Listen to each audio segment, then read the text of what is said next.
Our observations had taught us to conceive a spectacle exceeding our original expectations, but they had not prepared us for the extent and display of the scene which here burst upon us. An area nearly a mile in circumference was crowded with magnificence and novelty. At least 100 large umbrellas or canopies, which could shelter 30 persons, were sprung up and down by the bearers with brilliant effect. The superior captains and attendants wore Ashanti cloths of extravagant price. These were of incredible size and weight, and thrown over the shoulder exactly like a Roman toga. A small silk fillet generally encircled their temples, and massy gold necklaces, intricately wrought, suspended Moorish charms. Gold and silver pipes and canes called the eye in every direction. Wolves and rams' heads as large as life, cast in gold, were suspended from their gold-handled swords. So that, Tom Holland, was T.E. Bowditch, who was the first Englishman to leave a written account of the court of the King of Ashanti after his visit in May 1817. And we're in the middle of our great World Cup odyssey, aren't we, through the countries that have qualified for the tournament in Qatar. We are talking about the Ashanti Kingdom. So this is the episode for Tom? For Ghana. For Ghana. And I will confess right away that I know genuinely nothing at all about this subject. So I'm greatly looking forward to being educated, Tom, by you. I'm not going to pretend that I am in any way a specialist in the study of the Ashanti Empire either. Actually, ever since I read Dan Morris's book, Heaven's Command, which describes the British expeditions against this extraordinary empire in what is now Ghana, Ashanti land. And I guess the Ashanti are probably up there with the Zulus as the African empire that most impressed the British. And because the British tended to write the earliest reports, they're a kind of very vivid record. Today is Ghana. And as you will know, Ghana is the oldest football association in Africa, 1920. So Ghana is the coast is the Gold Coast. Yeah. And so it's a place where ever since the arrival of the Portuguese, you have the interface with Europeans. There is this kind of fascinating synergy. And also the forest of what is now Ghana is linked to the lands further north, so the Islamic world too. So there's this kind of, through the early modern period, there is this kind of interface between the European powers on the coast, the Islamic civilizations to the north, and the various peoples who are kind of moving in to what will become Ghana. And of all these people, the Ashanti are by far the most famous, and in terms of building huge empires and constructing cities, the most impressive. So where do the Ashanti come from? Well, the Ashanti themselves have various traditions. So one of the traditions is that they fell from the sky. Another tradition is that they emerged from holes in the ground. Okay. And another tradition is that they emerged from a lake called Bazomptwe, which James Morris describes as a sinister tree-infested mere which intermittently belched gas and mud from its recesses. And actually, the tradition is that it's not just the Ashanti who come from Lake Bazomptwe, but the entire human race.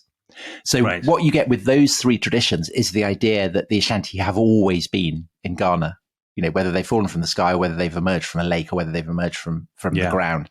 And actually, one of the things that strikes me reading about the Ashanti is the kind of the echoes of Greek or Roman traditions. I mean, obviously they're completely coincidental, but the Athenians had this idea that what they called autochthonous, that they were sprung from the soil, and that this gave them a peculiar hold on the land that they lived in. So that was part of the Ashanti tradition.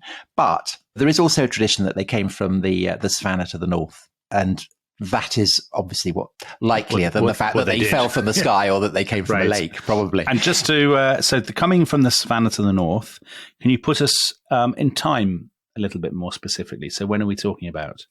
Probably over the course of the Middle Ages. Right. That's quite a long period. Yeah. I mean, because there are no real written records about it. Yeah. The archaeology is difficult because there's rainforest everywhere.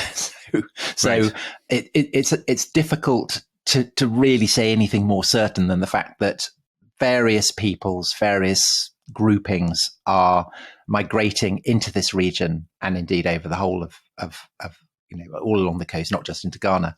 Yeah. over the course of the Middle Ages. And with the coming of the Portuguese, you start to get a degree of state building, because the Portuguese are buyers for slaves and for gold. Right. Yeah. Yes. And so a kind of international process of exchange is starting to build up. And you need structures in place to be able to ship these things to the coast. Yes. And then to sell them and then to regulate the trade or whatever, I suppose. Exactly. And so by the 17th century, there is this people, this empire called the Denkyira, and they are occupying the Gold Coast in Ghana and the kind of region inland. And they are the dominant power. And there are various kind of other peoples who are subordinate to them. And among these people are the people who will become the Ashanti. I'm going to call them the Ashanti throughout, but they only get to be called the Ashanti later on for a reason that we'll come to. Right. So, so by the 17th century, an Ashanti state is starting to incubate within the broader empire of the Denkyira. And there are all kinds of stories told about this process that, for anyone familiar with Greek or Roman mythology, would be familiar. So they talk about how their state is founded by two twins called Twum and Antwi. And the kind of the echoes of Romulus and Remus there are, suggestive, because these are, I guess, kind of primal legends. There are only so many origin stories that you can construct.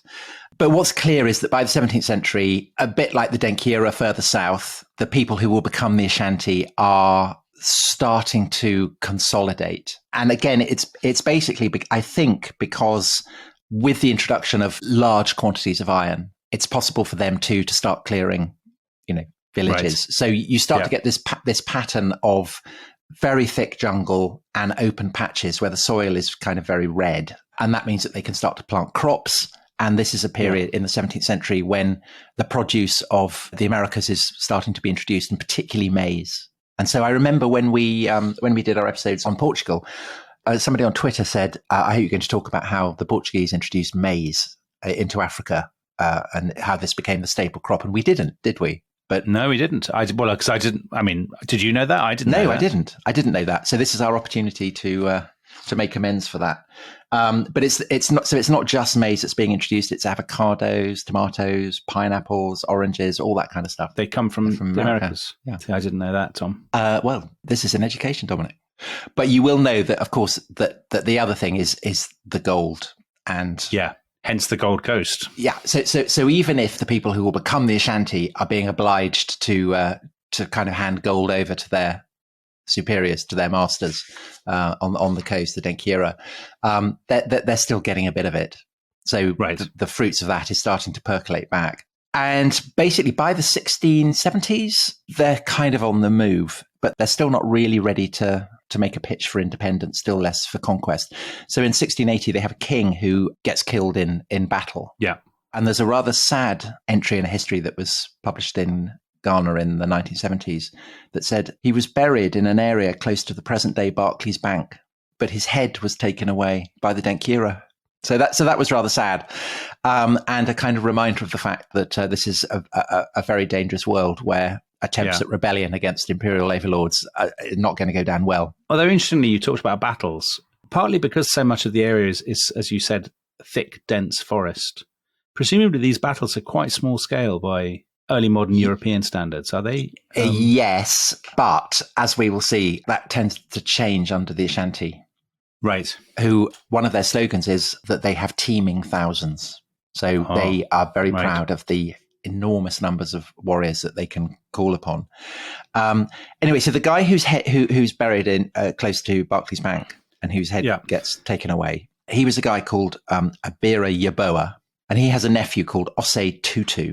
And he is the guy who is commemorated by the Ashanti as the founder of their greatness. He's their Cyrus the Great. Yes. And again, there are kind of echoes of maybe more biblical legends.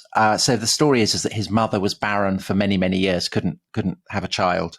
And then she goes to the shrine of a very powerful river and prays to the god there. And miraculously, she becomes pregnant. So that's a kind of staple of biblical stories of prophets. So he is given as a hostage to the Denkyira. And this is a bit like, I guess, Philip of Macedon going to Thebes. He's treated quite well, he's treated as a prince. He's brought up, or, a bit like, I don't know, barbarians going to the court of Constantinople. He's brought up by the Denkyira in their ways. And in fact, he ends up as a shield bearer to the king. So this is a great honor. And this clearly gives him the chance to study the way that the Denkyira fight.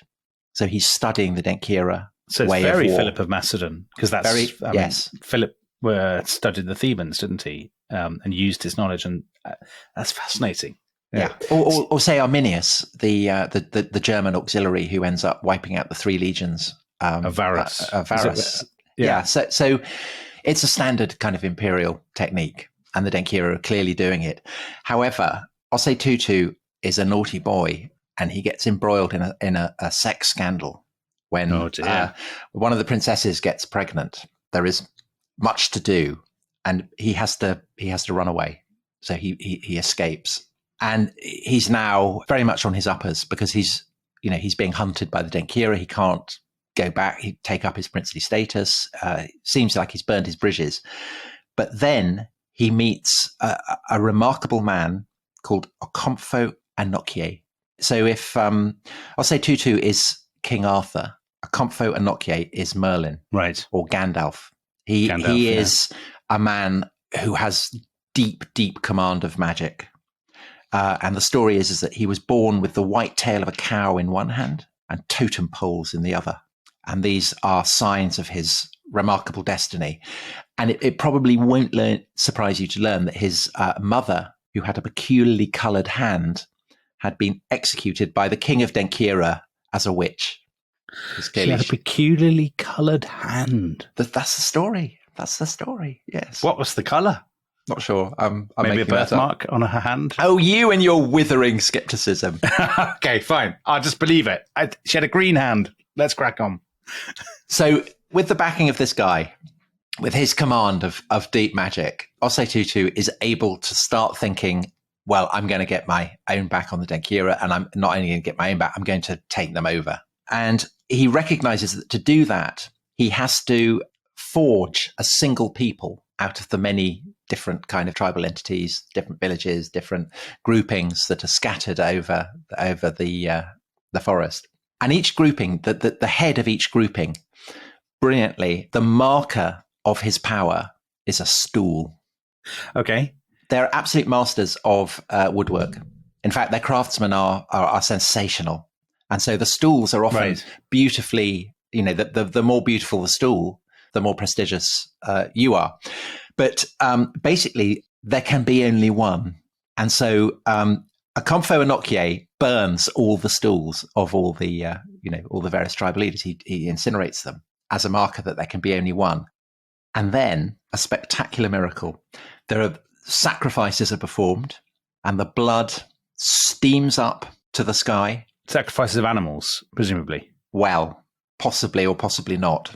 We'll come to that later. Okay, yeah. The drums quicken, and out of the blood of the sacrifices, a black cloud seems to gather, and it's not immediately obvious to people. And then, only a few kind of pointing out, saying, what's this cloud? And then it gets thicker and thicker and thicker, blacker than a thundercloud. And then thunder starts to rumble from out of it. And then a thick white dust emerges from the cloud, and then falling very, very slowly, turning like a seed in a breeze, dropping from a tree. Do you know what descended? What appeared? Is it a stool? It is a stool, Dominic. And it glints with gold. And yet it's not entirely made of gold. So it's an extraordinary thing, because below the gold, it is that there is exquisitely, fabulously carved wood. And it fell slow, like this kind of seed drops, it drops. And then do you know into whose lap it falls? King Arthur. Yeah, Osei Tutu falls into his lap. And this is a sign. And there's no doubt that this happened, right, Tom? I mean, this absolutely happened. This absolutely happened, as also is the next thing that happened, because Okomfo Anokye takes the stool and he puts it down, and then he does what I think anyone in this situation would do, which is to get an albino to sit on it. Obviously. And the albino man just vanishes. He just goes whoosh, like that, and he's gone. And he vanished. He vanishes. He sat on the stool and vanished. Yes. And the reason for this is that he's been swallowed up by the stool and has given the stool his soul. So now the stool has a soul. Of the albino. Yeah. It's a bit like the wishing chair in Enid Blyton. That had a soul. This is now the soul of this new people that has been forged of the people of by the this. nation. Yeah. And so the stool is the golden stool. It's called the Sika Dwa Coffee, the golden stool created on a Friday. And so this is now the great, it's more than an emblem because it has this living soul. And from that point on, Dominic, no albino man was ever put to death in the Ashanti Empire. Oh, that's a nice touch. Yeah. So they've got the golden stool created on a Friday now. So that's tremendous. Yeah. But now they need a capital. So Osei Tutu does this in a very sensible way. He plants a tree in 3 locations and he waits to see which one is going to grow the fastest. And the tree that grows the fastest is a place that comes to be called Kumase. And so this becomes the capital. And this is the place that Bowditch will come, who described it in the passage that you first read. So they've got the stool, now they've got their capital, now they need an army. And what happens next is very, very Spartan. So if Osei Tutu is a bit like King Arthur, he's also a bit like Lycurgus, the guy who establishes the Spartan constitution and turns them into a kind of great war machine. What he does is to drill them and to make them kind of professional. Their entire focus is going to be war. And because they're drilled, they can kind of maneuver. And a bit like the Spartans, a bit like the Zulu, they're very, very adept at holding a center and then kind of like the Zulus called the bull horns, kind of curling round and flanking. Enveloping their opponents, yeah. And the Ashanti compare their army to a porcupine. It's because, it's kind of the bristling spike, with spears, with spears, and then but also with guns. Because they are, it's not just spears, it's absolutely guns. They're practicing with guns. They're sourcing guns from the coast. I was about to say, are they trading directly with the Portuguese as well, or do they have to go through their imperial overlords for that? It's not entirely clear. I'm not, as I say, I'm not entirely on top of the trade mechanics of this, and I'm not entirely on top of exactly when it is that this war machine becomes fully equipped with rifles. But basically, Dominic, the key is it's very, very frightening and very, very menacing. Okay, I'll bear that in mind. Essentially, the point comes where they think we're ready to take on the Denkyira and to throw the Denkyran yoke off. But to begin with, I'm afraid to say it goes very badly for them. Fortunately, however, Notke is able to step in and do his magic stuff. So that's good. So he uses his magic to secure the defection of various Denkyrian generals. So they come over with their troops. And the other thing that he does is very cool is that he turns himself into a vulture and he scatters the body parts of one of their own generals who's fallen in battle. Scatters it all over the enemy. Oh my God. That would be very off-putting. Yeah, it is off-putting. And it's not good for the Denkyran morale at all. And even more impressively, he shits in the eye of the enemy general. In his capacity as a vulture. Yes. Yeah. I mean, yeah, of course. I mean, he wouldn't. And so the net effect of this is that at a place called Fayasi, they win a tremendous victory. They basically wipe out the Denkyira. And the Denkyran king, he was so confident of victory that he wasn't even in the battle. And he was off playing a kind of chess a bit further back. And so he gets captured red-handed. Right. And he gets brought before Osei Tutu, and he behaves very, very well, very bravely. He willingly embraces death. And he says, my crown is lost, my empire is lost because of war. And in the Twi language, Asha means war, and Ti apparently means because of. I'm not pretending I in any way familiar with the Twi language. If you have any Ghanaian listeners, I apologize for my... How does it compare with your Portuguese, Tom? I think slightly better. But you put Asha and Ti together, and you get Ashanti. So Ashanti literally means because of war. So it's an empire. The very name of it is expressive of military power. And so the Denkyran king dies saying, I die because of war, Ashanti. So the king gets his head chopped off. and then his body parts get divided up, and they get kind of scattered all over this emergent empire. And again, this is strong stuff. So the Ashanti are born. The Ashanti are born, and basically, as the Denkirans had ruled the people who become the Ashanti, so that now the Ashanti are ruling the Denkirans, and this gives them direct access to the coast. Yep. And so this is all entirely good news. Excellent. And I'd like to think there are more delights coming in the second half. Are there? Lots, yes. Brilliant. Lots. Great. All right, we'll see you after the break. Bye-bye.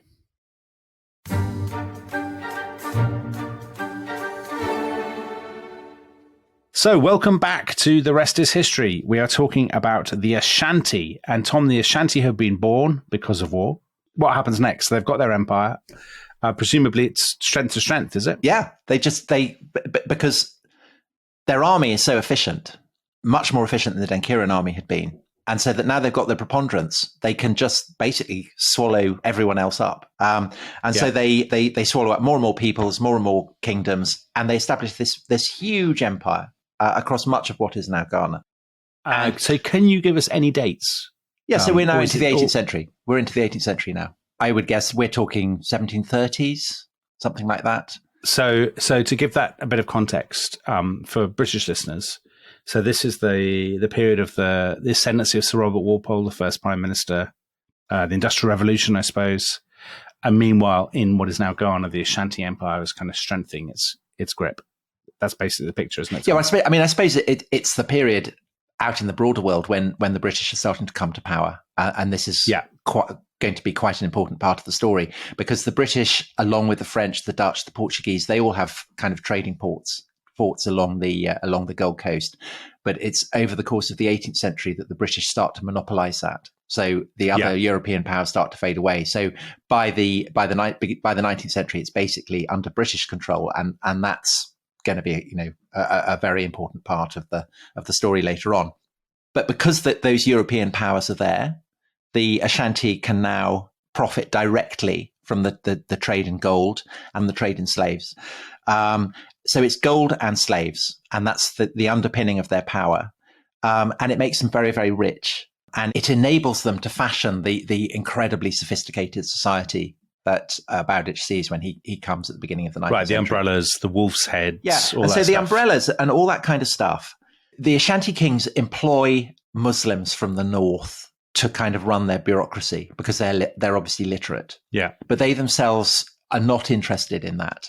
And so they need markers of status because this is actually a very sophisticated political system. And it's quite an oppressive system. So there are the kings employ spies everywhere. They're kind of constantly checking, reporting back to the king what's going on. But because it's non-literate, it's dependent on visual markers of status. Right. And so this is very important. And so all the kind of, the staffs, the swords, the gold pectorals, all that kind of stuff, these aren't randomly chosen. They are as significant as similar such things would be in, say, in a Byzantine court. So this is the extraordinary civilization that Bowditch and the British come across in the early 19th century.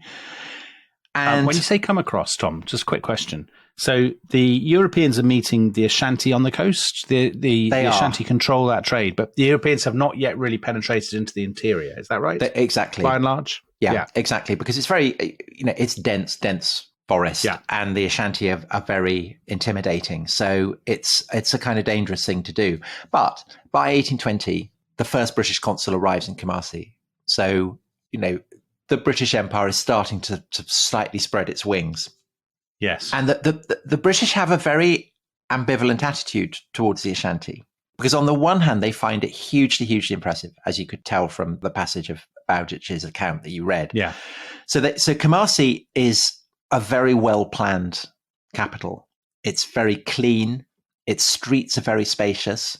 British observers are hugely impressed by the toilets, which they say every house has. They're kind of flushed out daily with boiling water. There's a daily litter collection. It's very impressive. And there are buildings in Kumasi of a kind that Europeans would be impressed by. So there's a palace built of stone that was built in 1822.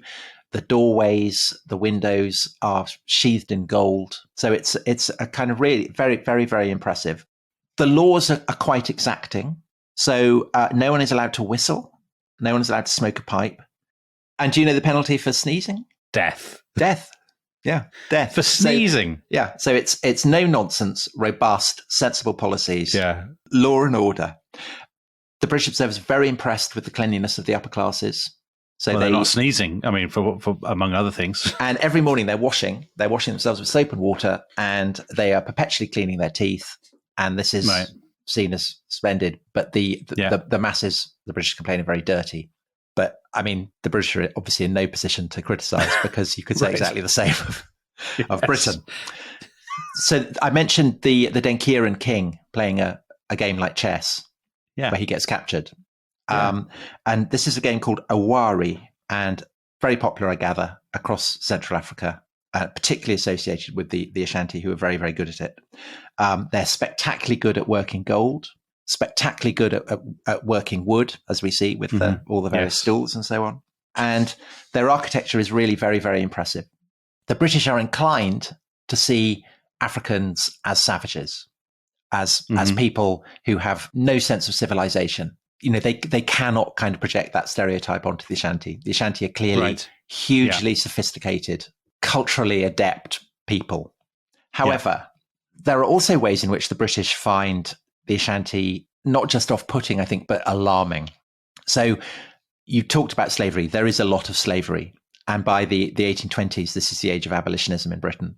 Of course. The Royal Navy is starting to patrol and try and get rid of slavery. And British hostility to the slave trade is obviously not good news for the Ashanti.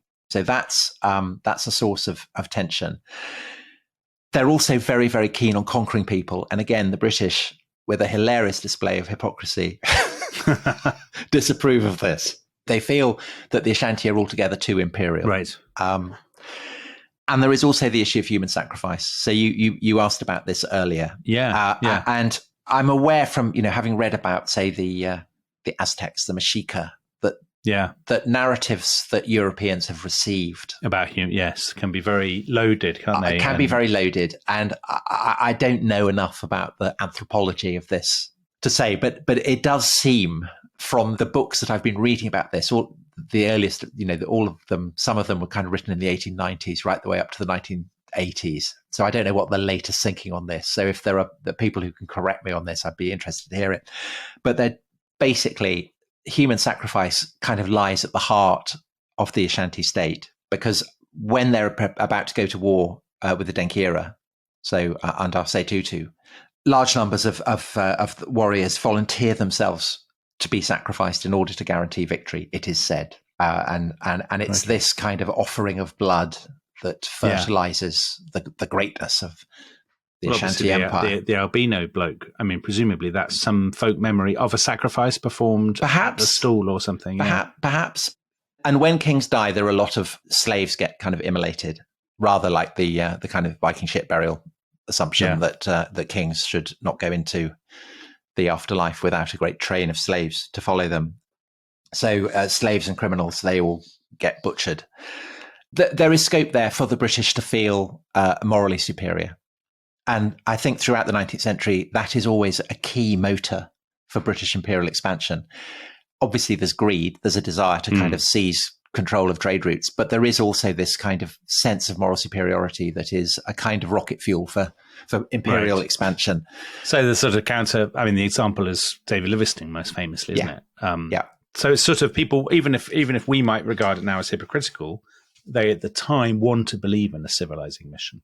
I suppose that's true, isn't it? I mean, yes, it's not. I mean, they don't regard it themselves as pure hypocrisy, do they? Well, no, they don't regard it as hypocrisy. They regard slavery as an evil, and that they see it as their mission to stamp it out. Yeah, and that's definitely. It's not just hypocrisy. I mean, it's not just a kind of cover. They passionately believe it. And an example of this is a man called Sir Charles McCarthy, who is the governor of the British territories along the Gold Coast. And he's an interesting. So he's actually Franco-Irish. So I think his father was a French emigre from the Russian Revolution, and his mother Dominic was from Cork. So Very good, very good stock there. And he's a very, very keen abolitionist. He corresponds with Wilberforce. He's very into all of that. And he feels that what the Ashanti are getting up to is very poor form. And so in 1823, he launches an expedition against them. But he doesn't take as many people as he should because he's complacent and overconfident. And at a place called Nasamankau, I hope I've pronounced that right, he gets ambushed and his head gets chopped off and his skull gets taken to Kumasi, and it's lined with gold and it's used as a drinking cup. Wow, it so often happens in history, doesn't it? I mean, I'm thinking about all kinds of Bulgars and, it's very Petcheneg behavior. Very Petcheneg. Yes, it's very, very, very, very Petcheneg behavior. So so that hasn't gone well.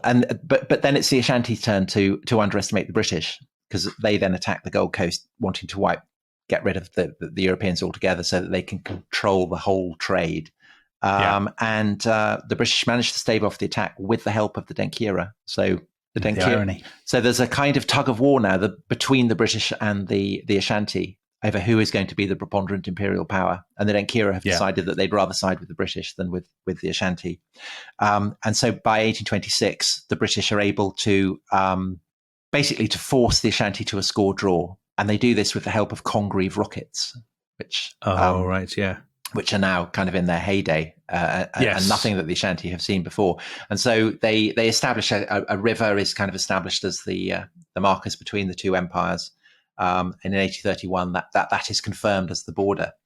And then over the course of the 19th century, it's trade and war. So the British do start to supply the Ashanti with the kind of the appurtenances of industrial civilization. And because the Ashanti are status obsessed, all these appurtenances take on tremendous kind of significance. They'll even have carriages. There are no horses, but they'll get people to kind of draw them. Right. And there's a British observer who describes going into the Stone Palace and having a look and saying that it's a bit like a gentleman's club, that there are, copies of the Times kind of scattered around and all. That seems so strange. So it's a kind of curious mix, but at the same time that trade is going on, wars are being fought. Right. And over the course of the 19th century, there are actually 4 more wars. And it's the last 3 that are really devastating for the Ashanti, because by this point, Britain is at its imperial industrial heyday. Yes. And really the balance of power has shifted so dramatically in the favor of the British. And the Ashanti don't really understand this. They don't really appreciate this, because I think the Ashanti see the British as both perfidious and cowardly. And the British see the Ashanti as kind of just terrifying savages who need to be tamed. And neither characterization is a fair one. Right. Yeah. But by 1872, the Ashanti are still doing this kind of, let's go off and raid the Gold Coast and see if we can, conquer it. And this is a foolish thing to be doing in 1872. And so they abortive attack, they get beaten off, and they steal some missionaries and take them off. And the guy who is in charge of reprisals is a man called Sir Garnet Wolseley. I mean, an enormously Victorian general. I mean, the essence of a Victorian general. The moustache, the ramrod back. Yeah. So Garnet Wolseley, I mean, an absolutely towering figure in Victorian popular culture. And actually, Tom, Henry Morton Stanley. As in Dr. Livingstone. As in Dr. Livingstone. He covered the Third Anglo-Ashanti War as a war correspondent. So I suppose it's the 1870s. And by that time, Britain has imperialism has become kind of pop culture in a way. It has. And so the whole thing is done as a kind of exemplary, it's like a story. And Wolsey is aware the whole way through that the eyes of Britain are upon him. And so he is kind of behaving like the hero of an exemplary military tale. So he sends an ultimatum to the Ashanti by traction engine. A traction engine. Yeah. I mean, it's a tremendous thing. And the Ashanti are hugely unimpressed by it. Has to be said, and they reject the ultimatum. And so Wolsey prepares for battle. And in James Morris's accounts of this war, he has my favorite ever footnote. So he says, Sir Garnet was quite certain of victory, but was resigned to the possibility of casualties, soldiers being made to die in action. And Sir Garnet wrote, how fortunate they are who do so. To which Morris attaches this footnote. in the event only 18 had the good luck to be killed, though 55 enjoyed the consolation of dying from disease. So, so and as that implies, it's a rout. The king flees Kumasi. His noblemen flee it. Wolsey enters the city and is hugely impressed by it. Very, very struck by the sophistication of the architecture, the cleanliness of the streets, all that kind of stuff. Yeah. However, there is also a lot that he is appalled by, and there's a brilliant account. So I will read some of the descriptions of what he found. So he found, it is reported, the great death drum decorated with human skulls and thigh bones. The stools that had belonged to the king's ancestors stood near it. And then outside the palace, this account claims another spot that was visited was the Death Grove, a gruesome hollow in the center of a clump of trees and tall reeds into which the bodies of the victims of human sacrifice were thrown. It was now nearly filled with their remains.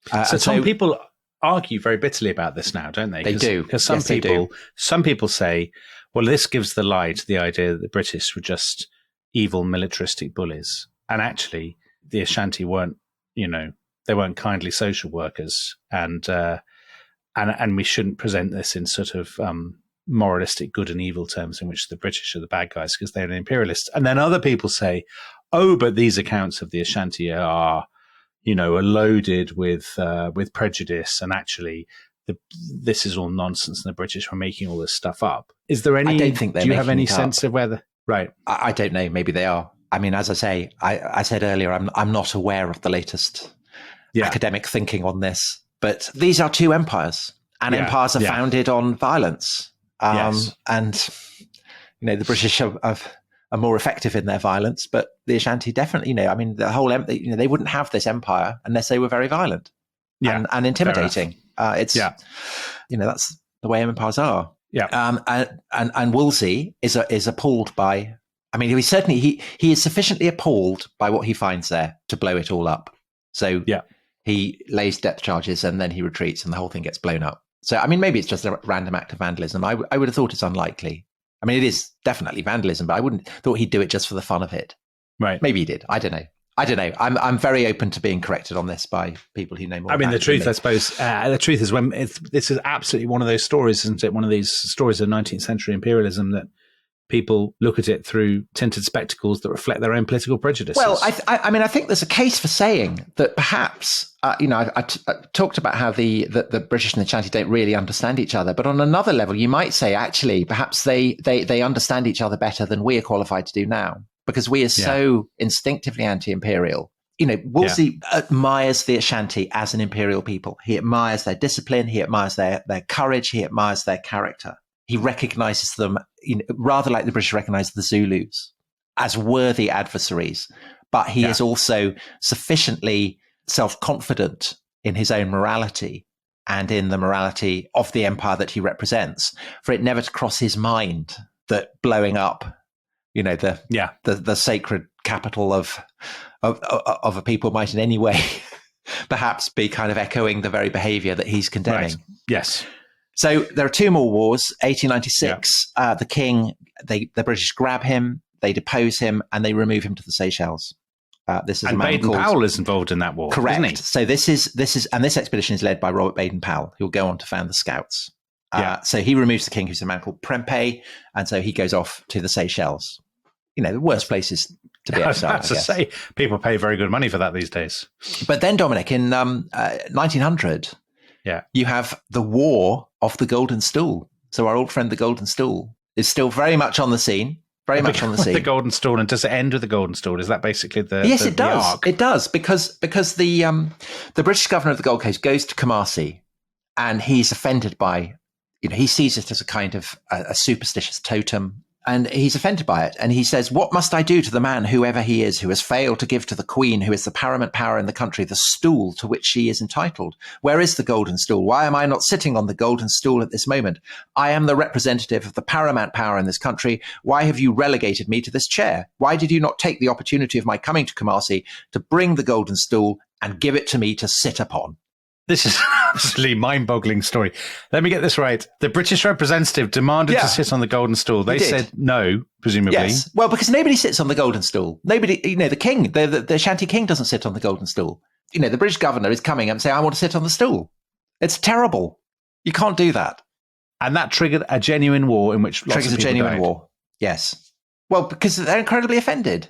I mean, it's the most offensive thing you could possibly do. Did the albino guy die in vain? Didn't die so some British arse could sit on. Yeah. So Tom, I mean, yet again, I can see both sides in this story. I'm just looking at it now. I've just got the Bodleian website up here. Thousands of people died. 3,000 people or something. Yeah, it's extraordinary. And large numbers of the Ashanti elite, they get rounded up and taken off the Seychelles as well. And the golden stool is hidden. So the British don't get their hands on it and kind of ship it off to the British Museum or whatever. So, right. Yeah. What they're obviously itching to do. Yes. Yeah. So in the 1920s, it's found by Ashanti workmen who, instead of showing it the respect that they should do, they strip it of its gold. And this causes, fury. So there's demands that they be put to death. But by this point, the British have learnt their lesson. They understand, that they're dealing with something, dare I say, sacral. And so they don't consent to have the Ashanti put to death, the workmen who've stolen it, but they send them into exile. And they issue a formal promise to respect the stool. And they do. Crikey. And in 1933, Prempeh II he's been elected as king a couple of years earlier. He returns from the Seychelles and he becomes king in the traditional ritual in which the golden stool plays the starring role, but he also becomes the leader of a Boy Scout troop. And so there, perhaps you have a moment where you see the fusion, the integration of these two great empires, these two sacred traditions meeting and mixing. And to this day, there is an Ashanti king, constitutional monarch. So the Ashanti kingdom still has. I did not know that. Yeah. So it's ongoing. I think it's a remarkable story. Oh my word! I've just looked him up. Otamfuo Nana Osei Tutu II. Yeah. So he's named after the founder of the. He's a Freemason. Tom. I didn't know that. He's the sword bearer of the United Grand Lodge of England. No, I mean there's all sorts of things going on here, aren't there? I mean there's Boy Scouts, Freemasons, golden stools. Yeah. So I think, it's all going on. It is all going on. It's very Anglo-Ashanti. His jewels were stolen from a hotel in Oslo. I'm just reading bits off the internet now. I didn't know that. But on the subject of kind of Anglo-Ashanti fusion, I'm sure that this is also why the Ghanaian Football Association is so old. So 1920, when the golden stool was recaptured, was rediscovered. So, So anyway, I hope you've enjoyed that. So interesting. And as you know, let's be honest, we're not Ashanti experts by any means, but it's a classic example, isn't it? But it's a classic example of those historical blind spots that people have, because sub-Saharan African history, pre-colonialism, is so little known outside Africa, isn't it? Well, it's a lack of written evidence, lack of written sources, which is basically, I guess, why it's only in the early modern period when you start to get European accounts that you have some sense of these extraordinary states that are presumably emerging all the time, but we just don't know about them. Fascinating. Well, thank you, Tom. As a great man would put it, that was an absolute tour de force. Thank you. No, I really enjoyed that. And as we always say, the beauty of this series is we get to do subjects that wouldn't necessarily have occurred to us trapped in our very Anglo-Saxon kind of mindset. So it's fun to do genuinely global history, Tom. Genuinely global history, Dominic. Yes. We have all kinds of treats to come. So thanks again to Tom, and bye-bye. Bye-bye.